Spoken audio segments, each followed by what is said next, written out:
Hello, this is Robert Carter, SANY District Technology Coach here with Google Drive. As I mentioned in my other videos, I am focusing on breaking down the tasks in Google Drive into smaller little chunks. And today's chunk is about the ability to share and grant permissions to files that you have in your Drive. So in my other video, I had already uploaded this folder full of Bill 9 worksheets. So there's two options you can get to share. You can right click on the actual file and you can see share is here, or when you highlight it, you can get an option up here to share the sheets. Now, we're going to head and use an email. Let's go with my old one. Now, I could give two different sets of permissions: organize, add, and edit. This is if I want, maybe I have a working document and I want other colleagues to be able to type, add whatever they happen to need in it. This gives them basically full run of whatever file, or in this case, files that I'm sharing with them. View only is exactly what that means. It is they can see it, they can't touch it, they cannot alter it.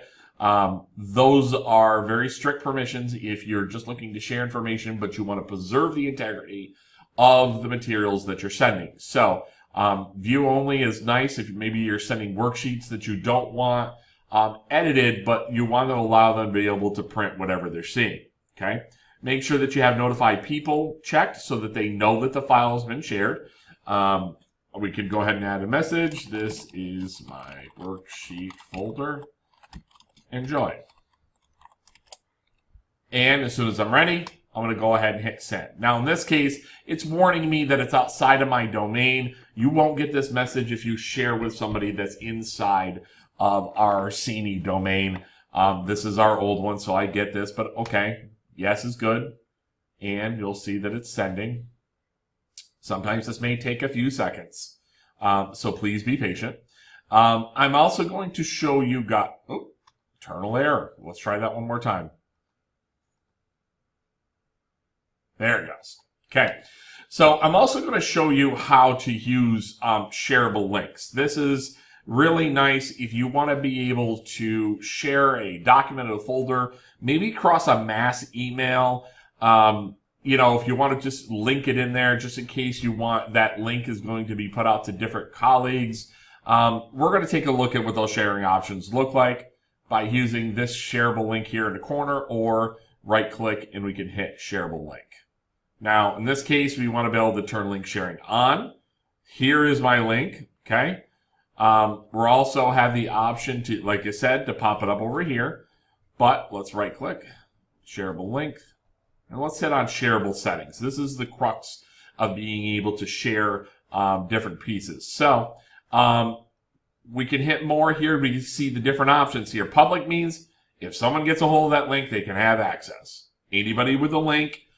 This means it's searchable, okay? This means you've got to have the link. These are more restricted to our specific domain, or in this case, sharing, link sharing off. We're demonstrating something kind of important here, so let's go ahead and leave it at 81 at Science Academies, which is in our own domain, our own domain. So we're going to leave it there. We're going to hit save. And I can hit copy link, and I am ready to paste in an email. You could put this in a Gmail document. You could put this basically anywhere, but this link will allow, let's go ahead and take a quick look. Going to take a quick look with this, copy and paste. That link will allow anybody to get into that folder. Now, if I was doing this otherwise, I would hyperlink it so it looks a little bit cleaner using this guy right down here. Insert a link, whoop, there. And that way, anybody that I send this to only needs to click on this rather than having to go through the process of copying and pasting. So, I hope this video has been of some use. Sharing and permissions can be a bit tricky in terms of who you give access to your digital documents. If you have any questions, please feel free to let me know.